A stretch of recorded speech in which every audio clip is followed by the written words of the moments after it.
भेटला बरोबर आहे का? बरोबर. वेगळंच नियोजन बघायला भेटलं.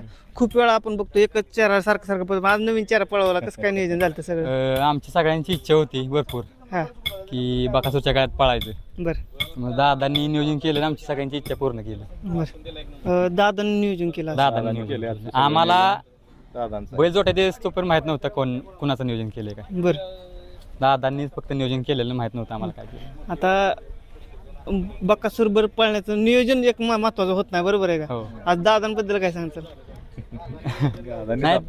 दादांनी सगळ्यांना धप्पा दिला. हा कुणाच्या डोक्यात पण नव्हता हा पायरा. बरं कोणाला तिथं माहित नव्हतं की हा बैल आहे म्हणून. अचानकच बैल आला जोट्यात तेव्हा आम्हाला कळालं की बकासूर आहे. आतापर्यंत तुम्ही बरेच नियोजन केले. दादांचं पहिलंच नियोजन असेल बरोबर आहे? नाही दादांनी भरपूर नियोजन केली. दादांनी तिसरं मैदान दादांचं नियोजन होतं. बरं 2 केली तर ते एक केला आम्ही. हा 2 नियोजन दादांनी पहिली कुठली मैदान केली? बोरला एक केला इंद्राबर. बरं परत चोरला बुलेटवर एक केला आणि आजचं ही मैदान दादा तिसरं नियोजन. हे तिसरं नियोजन दादा केलं. स्वतः नियोजन. एक वैशिष्ट्य बघितलं की जेव्हा डबल नंदी पळालाय हा. तेव्हा काय ना काय सेमीला घोटाळा होतेच.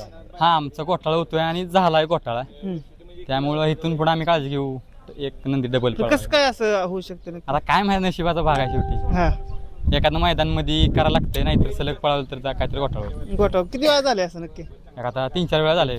3-4 वेळा झाले बरोबर आहे का? म्हणजे असं काय घोटाळा काय होत नाही. शेवटी नशिबाचा भाग आहे. हा घोटाळा असं काय होत नाही. आजचा आनंद कसा आहे? कारण की आज तुम्हाला सुद्धा माहित नव्हतं. आम्हाला सुद्धा माहित नव्हता आणि आनंद भरपूर आहे आमचा. हा दादांनी सगळ्या पोरांची इच्छा पूर्ण केली. इच्छा पूर्ण केली थोडी. बरं. दिवस चालू होते ते की दादा बैल पळवायचा आहे हा आपल्या बैलावर. हा दादा म्हणले थांबा थोडं टाइम ठेवा संयम ठेवा बैल घालायचा आपण. बरं ते अचानक दादाने दाखवा दिले सगळी पोरं आईन झाले. वेगळाच आनंद असतो बरोबर आहे का? बैलावर पळणं म्हणजे पळायचं म्हणजे वेगळाच आनंद आहे. बरं गॅप देऊन पळवताय. हो गॅप दिन पळवतो. 5 दिवसात तर गॅप असतो बैलाला. हम्म. कंटिन्यू 5 दिवसाचा गॅप देऊनच बैल पळवतो. कसं असतं नियोजन?